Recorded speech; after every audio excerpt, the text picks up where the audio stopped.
Joining us now to bring you some reaction, Professor Alex van Den Heever from the Wits School of Governance, reacting to this. Very good afternoon, Professor. Thank you for your time. Quite shocking to learn of a budget cut of this nature, the possibility. What's your take?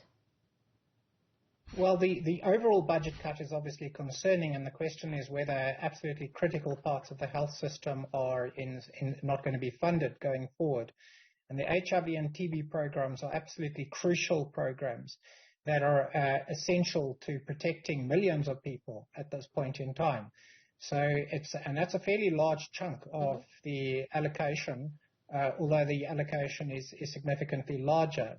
But it's unclear exactly how they will manage this particular shortfall, particularly in relation to antiretroviral therapy. But these are two major diseases that affect South Africans, and it's far from clear that government has a handle on what is going to happen. Yeah, absolutely, especially looking at some of the gaps that were created during the COVID-19 pandemic, which created new problems in the healthcare sector, especially when it comes to delivery and exposing some of the existing shortcomings. Yeah, so it's not going to be, I can't really tell from the comments that have been made exactly, how they're going to deal with the shortfalls and the stocking of provincial departments to provide the relevant treatments. It's not clear how a shortfall will actually be accommodated by our international partners. And it's worthwhile noting that our international partners are sticking with us despite the fact that South Africa has potentially, in some cases, attacked them.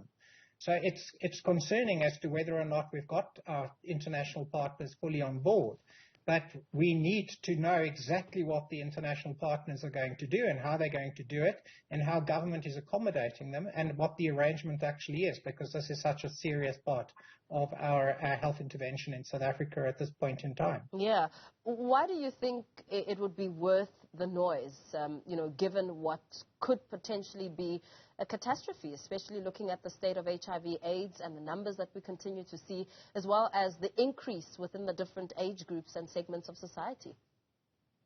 Yeah, so it's a question as to where the shortfall would be made up, because part of antiretroviral therapy, the requirement, the important part of it, is that people must remain on treatment on a continuous basis. You can't drop off and re-enter the program. So there's the risk of resistance building up, which can impact also on the entire program. So it's absolutely important to keep people on the system, receiving treatment on an ongoing basis indefinitely. At this point in time, until we have vaccines and an actual therapeutic response to AIDS that cures it, we have to treat it as a chronic condition. And in managing the chronic condition, it's absolutely critical that people maintain continuous treatment. No stopping, ever. Mm-hmm. Yeah, because what we have had, is the health minister, as you asked the questions about some of the grey areas in terms of where the cuts will come, and what impact those cuts will have on the existing programs. The minister has said that they're going to mitigate against this through partners such as the Global Fund and PEPFAR. How much do we know about the muscle that these funders could have in assisting the big loopholes that will be created as a result of the budget cut? Yes, it's unclear as to operationally how it would work, because the services are delivered at a provincial level, but national government finances it through a conditional allocation. So essentially, the provinces run the actual programs. So if there's a shortfall, how is the shortfall made up, and in which province? How is it organized? In which clinic?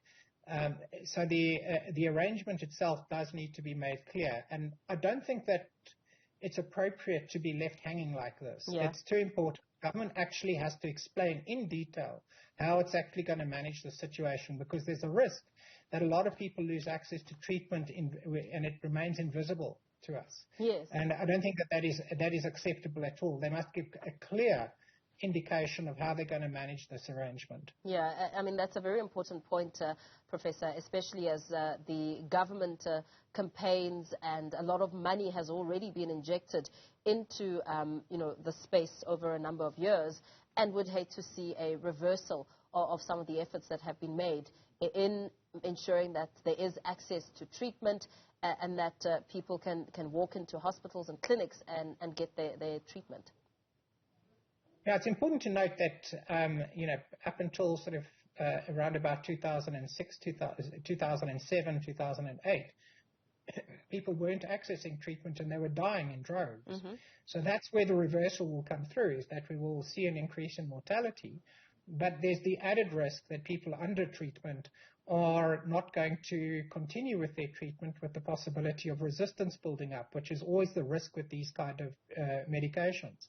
So preventing resistance is important, but also preventing people from actually progressing to AIDS is critical. Yeah.